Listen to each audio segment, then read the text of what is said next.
Hello வணக்கம், இது உங்கள் சிவி ஜோன். எல்லாரும் எப்படி இருக்கீங்க? இப்போ பார்த்தீங்கன்னா ஒரு சம்பவம் நடந்துச்சு. சூப்பரான சம்பவம், மாசான சம்பவம். இதை ஏன் யாருமே திங்க் பண்ணலை அப்படின்ற மாதிரி ஒரு சம்பவம். என்னென்னா, இந்த பெஸ்ட்டு பர்ஃபார்மன்ஸ், அதாவது பெஸ்ட்டு கூட கிடையாது, இண்டிவிஜுவல் பர்ஃபார்மன்ஸ். யார் இந்த கேமில் வந்துட்டு யார் இண்டிவிஜுவலாக வந்து ப்ளே பண்ணுறாங்க, யார் வந்து இண்டிவிஜுவலாக ப்ளே பண்ணாமல் டீமுக்காக கடமைக்குன்னு விளையாடுறாங்க, யார் எதுவுமே பண்ணாமல் இருக்காங்க அப்படின்ற மாதிரி ஒரு விஷயம் வந்துச்சு. அதில் வந்து பெரும்பாலும் பார்த்தீங்கன்னா எல்லாருமே வந்துட்டு முத்துக்குமாரனையும் ஜாக்லின் தான் சொன்னாங்க இண்டிவிஜுவல் பிளேயரில். அதுக்கப்புறம் பார்த்தீங்கன்னா இண்டிவிஜுவல் இல்லை, ஆனால் டீமுக்காக ஒரு சில விஷயங்கள் பண்ணுறாங்க அப்படின்ற விஷயங்களை வந்துட்டு அன்ஷிதாவை அதிகப்படியாக சொன்னாங்க. ஆனால் அந்த மட்டமான இதில் எல்லாருமே வர்ஷினியை தாக்கினாங்க. பட் ஒரே ஒருத்தர் தான் வந்துட்டு ஸ்ட்ரெயிட்டாக விஜய் விஷாலை தாக்கினாங்க. ஏன்னா விஜய் விஷாலோட விஷயங்களும் அப்படி தான் இருக்குது. ஏன்னா இந்த வாட்டி வந்து பெஸ்ட் பர்ஃபார்மன்ஸில் வந்தார், ஆனால் அவர் வந்துட்டு அவரோட அந்த ஈகோ, அந்த ஒரு சேட்டை, இதனால் இந்த வாட்டி வந்துட்டு கேப்டன் ஆகக்கூடிய தகுதியை வந்து இழந்தார். அதே மாதிரி அவர்கிட்ட இருக்கிறது எல்லாமே இப்போதைக்கு பார்த்தீங்கன்னா நெகட்டிவாக தான் இருக்குது. ஆட்டிடியூட் இஷ்யூஸ் இருக்குது, மரியாதை கொடுக்கறது கிடையாது, பெண்களை அவமானப்படுத்துகிற விஷயங்கள். அதுவும் இந்த வாரம் இதுக்கு முன்னாடி வரலாம் பற்றி சுத்தமாக அவர்கிட்ட பர்ஃபார்மன்ஸே கிடையாது.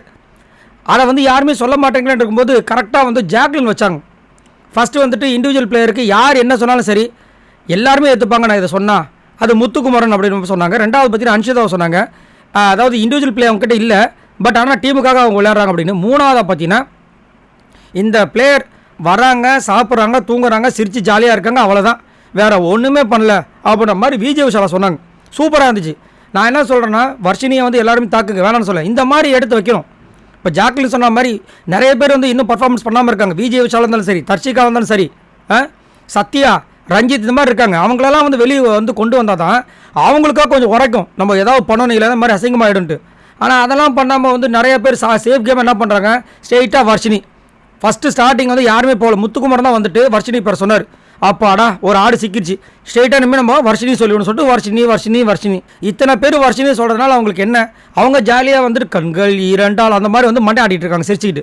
இனிமேல் அவங்கள வந்துட்டு பெஸ்ட் பர்ஃபார்மன்ஸில் சொல்கிறதா அவங்க நினச்சிட்டு இருக்காங்க. ஏமா அவங்க உங்களை ஒஸ்ட்டு பர்ஃபார்மன்ஸ் நீங்கள் ஒன்றுமே இல்லை டம்மி பீஸ்ன்னு சொல்கிறாங்க அப்படின்னால அவங்க சிரிக்கிறாங்க. அவங்கள என்ன பண்ணுறது? சரி, இந்த வாட்டி பார்த்தீங்கன்னா கண்டிப்பாக வந்துட்டு வர்ஷினி தான் வெளியே போக போகிறாங்கன்ற மாதிரி இருக்குது. சரி, நீங்கள் உங்களோட கருத்துக்களை சொல்லுங்கள். விஜய் விஷால் உங்களுக்கு எப்படி இருக்குது அவரோட கேம்? ஏன்னா நிறைய பேர் முன்னாடிலாம் வந்து சொல்லிட்டு இருப்பாங்க அவர் தான் டாப் 5, அவர் தான் வின்னர்னு. இப்போலாம் அந்த மாதிரி கமெண்ட்ஸே வரதில்லை. ஸோ இப்போ உங்களுக்கு தோணுதா இன்னமும் வந்துட்டு இந்த சீசன் 8ஓட டைட்டில் வினராக விஜய் விஷால் தான் வருவார் அப்படின்னு? மறக்காமல் கமெண்ட்ஸ் பண்ணுங்கள். பாய் நண்பர்களே.